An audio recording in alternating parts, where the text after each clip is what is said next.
Most welcome, my dear students. Today we will discuss about a grammar topic, emphatic.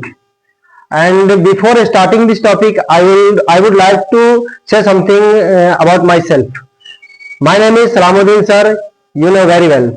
And today we will be read about the emphatic. And emphatic, what is emphatic? Emphatic क्या होता है, इसको समझने के लिए सबसे पहले हम एक पोयम से समझेंगे, पोयम के माध्यम से समझेंगे कि इम्फैटिक है क्या। तो पोयम चलिए शुरू करते हैं। पोयम क्या है? इम्फैटिक अगर है बनाना, इम्फैटिक अगर है बनाना, प्रेजेंट टेंस में डू डज है लाना, पास्ट एक में डिड लगाओ, क्रिया असल रूप अपनाओ, देख प्लीज तुम मत घबराओ, प्लीज के बाद शीघ्र ही डू लाओ। इसका मतलब ये हुआ दोस्तों कि पोयम बहुत ही छोटा पोयम है। इस छोटे पोयम से आप बहुत ही आसानी से इम्फैटिक को सीख सकते हैं। तो चलिए पहला लग है इम्फैटिक अगर है बनाना। इम्फैटिक अगर है बनाना, मैं ये पोयम इसलिए लिखवा रहा हूं ताकि आपको ज्यादा परेशानी ना, आप इसको नोट करके आसानी से इम्फैटिक सीख सकते हैं। इम्फैटिक का मतलब हिंदी में होता है जोरदार। किसी भी वाक्य को जोरदार बनाने के लिए हम इम्फैटिक का यूज करते हैं। जैसे मैं पढ़ता हूं, मैं पढ़ रहा हूं, मेरी मम्मी मेरी पापा बोल रहे हैं कि बिल्कुल पढ़ता नहीं है, तो उस समय मैं उस सेंटेंस को जोर देकर बोलूंगा कि मैं पढ़ता ही तो हूं। तो जब मैं इस वाक्य को मैं पढ़ता ही तो मतलब इम्फैटिक बनाना है, उस वाक्य को जोरदार बनाना है, तो उसको हम डू लगा के प्रेजेंट टेंस में लिखा है। इम्फैटिक अगर है बनाना, प्रेजेंट टेंस में डू डज है लाना। बहुत सिंपल है। इम्फैटिक अगर है बनाना, प्रेजेंट टेंस में डू डज है लाना, पास्ट एक में डिड लगाओ, पास्ट एक में डिड लगाओ, क्रिया असल रूप अपनाओ, क्रिया असल रूप अपनाओ।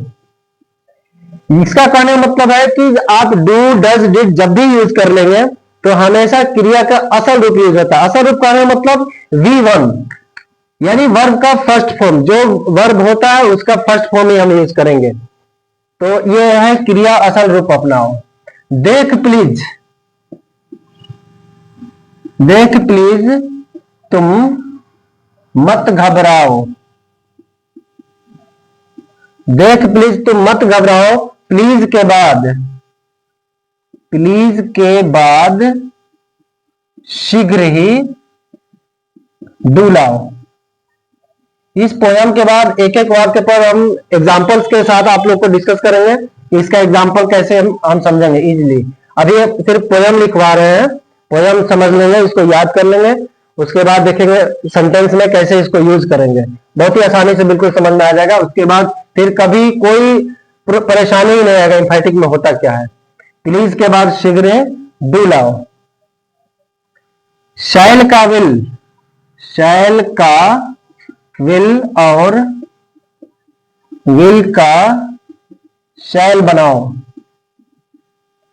विल का शैल बनाओ, क्रिया असल रूप अपनाओ, क्रिया असल रूप अपनाओ। दोस्तों बस यही, इतना ही छोटा सा पोयम है। इस पोयम को याद करने में मुश्किल से 1 मिनट का समय लगेगा। अगर ये आप याद कर लेंगे तो समझिए आपका इम्फैटिक बिल्कुल क्लियर हो चुका है। अब चलते हैं हम कि इसका एग्जाम्पल देखेंगे कि इसको एग्जाम्पल से हम कैसे समझेंगे। बहुत ही इजी है। इम्फैटिक अगर है बनाना, प्रेजेंट टेंस में डू डज है लाना। जैसे मानकर चलते हैं कि शी रीड्स, शी रीड्स कोई सेंटेंस दे दिया, अब बोलना है कि इसको कैसे हम इम्फैटिक बनाएंगे। तो प्रेजेंट टेंस में डू डज है लाना। जब भी आपको थर्ड पर्सन का सिंगुलर नंबर दिखे, यानी ये जो सब्जेक्ट है शी, ही, सी, इट या किसी का सिंगुलर नेम हो जाता है तो वो थर्ड पर्सन का सिंगुलर नंबर में आता है, तो इसके बदले हम शी का शी लिखेंगे और प्रेजेंट टेंस में डू डज है लाना। तो इसके मतलब देखें थर्ड पर्सन सिंगुलर नंबर है यानी एस लगा हुआ है तो डज आएगा हमेशा, डज। अब रीड्स नहीं, रीड। हमेशा क्रिया असल रूप अपनाना है।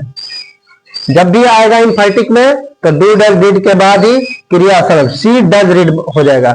अब जैसे मैं बोलता हूं कि आई टीच, मैं पढ़ाता हूं, तो इसका इम्फैटिक बनाना हो तो कैसे बनाएंगे? I do teach, I do teach. तो ये हो गया आपका प्रेजेंट टेंस में। अब पास्ट में चलते हैं हम, जैसे आई एट, तो इसमें आई डिड एट हो जाएगा, सॉरी एट नहीं ईट होगा, इसलिए कि क्रिया का हमेशा असल का रूप ये एट होता है। पास्ट पार्टिसिपल यानी पास्ट इंडेफिनिट टेंस में V2 का यूज हुआ रहता है। मगर जब भी हम बनाएंगे एम्फैटिक बनाएंगे तो डू डज या डिड यानी पास्ट एट में डिड लगाओ। यहां देख सकते हैं आप, साफ साफ लिखा हुआ है कि पास्ट एट में जब भी पास्ट टेंस पढ़ेंगे हम तो वहां पर डिड का यूज करेंगे। और एग्जांपल देख लेते हैं, she played, she played cricket, she played cricket. अब इसका हम जब बनाएंगे एम्फैटिक तो सिंपल सेंटेंस लगा रहे हैं शी, अब ये पास्ट में है तो पास्ट में क्या लगाना है? डिड लगाना है, शी डिड।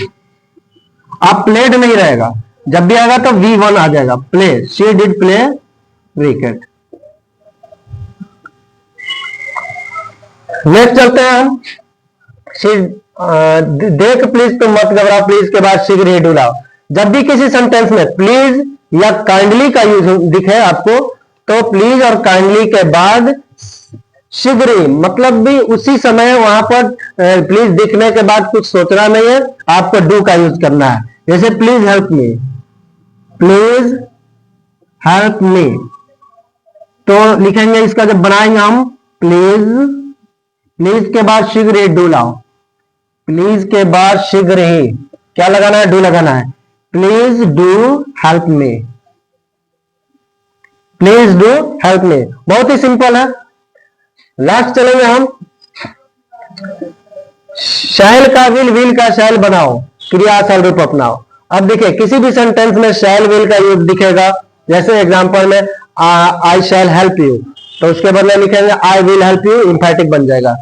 या you will do this work, तो यू विल के बदले क्या लगाएंगे? You shall do this work.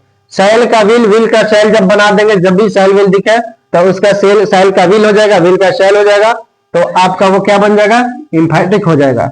मैं उम्मीद करता हूं कि आपको एम्फैटिक में आप कहीं कोई प्रॉब्लम नहीं आएगा, और मैं आशा करता हूं कि आपको ये जो भी टॉपिक पढ़ाया गया बहुत अच्छे से क्लियर हुआ होगा।